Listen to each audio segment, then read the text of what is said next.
Hello, welcome to another episode of The Distinguished Geek. These next several episodes, I'm going to be doing a year-by-year progress of Marvel from 1942 till 2013. Now I'm stopping in 2013 purely because that's when the film franchises kicked in, and practically everybody knows the information about Marvel from then really, because it was so commercial and so well known.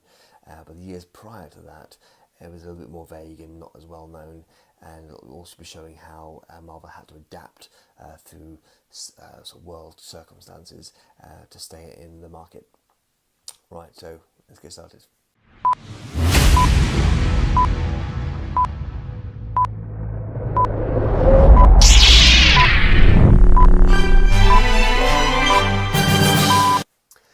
So, in the last episode, I finished in 1940 with Jack Kirby, Joe Simon and Stan Lee joining the team at Timely Comics. Now, in 1941, Jack Kirby and Joe Simon actually left Timely Comics, leaving Stan Lee to be the last remaining member of staff who could actually step up and become editor-in-chief, and which he did at the age of 18, and he kept that title to 1972, which was quite astonishing. Now, in December 7th, 1941, Japan attacked Pearl Harbor, and Timely Comics lost a lot of key figures to the army, including Stan Lee. So Stan Lee used to work with a cartoonist called Vince Vargo, and he actually stepped up to become editor-in-chief while Stan Lee was in the army.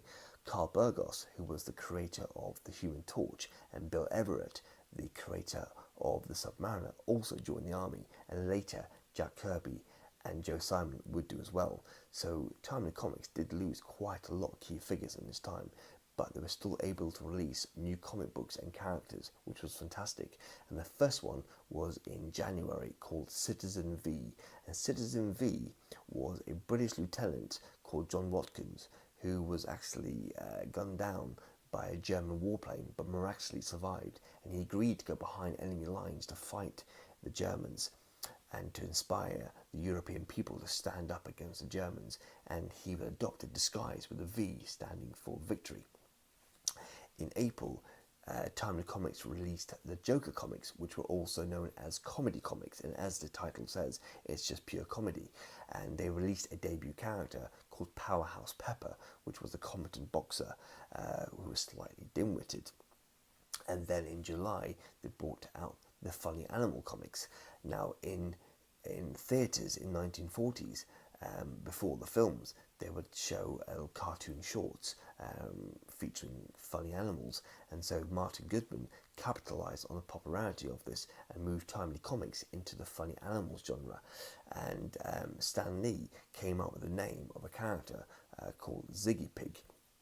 And there was a cartoonist called Al Jaffe who actually designed Ziggy Pig, and then he came up with a second character to become a comedy duo called Silly Seal. And these two would go on to become very much like Laurel and Hardy, Ziggy Pig being the big, bold and confident character, and Silly Seal being the timid, small and slapstick character. Ziggy Pig would always be wearing a black and yellow sweater with a Z on it, and Silly Seal would be wearing a toboggan hat and a scarf. And in the winter of 1942, Miss Fury was released. Now, it was very rare to see a female adventurer in a comic strip or comic book, but in 1941, a cartoonist called Tharp Mills released a character called the Black Fury, which was then released as Miss Fury, who had no special powers whatsoever, but she was dressed in a tight skin suit fighting Axis agents. And so Timely Comics reprinted the Sunday paper clip strips of Miss Fury and released it as a comic book format in 1942, and it would carry on until the winter of 1945, issue number 8, and also early 1946. So even though they lost a lot of key figures to the army, you can clearly see that Timely Comics were actually able to release loads of new magazines and characters quite successfully. And they actually had 3 magazines out simultaneously.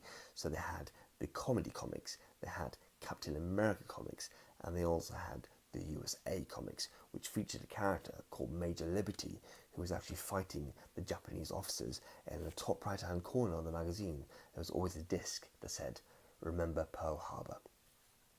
Right, there we go, guys. So that's, again, another short and sweet episode. And this one was, like I said, was 1942. So the next episode will be 1943 and 1944 and so on. So it'll be quite interesting to see how Marvel adapted through world circumstances and how to stay in the market and become very successful. Right, guys, thank you once again for watching. If you'd like to like, share and subscribe, and I shall see you soon. Goodbye.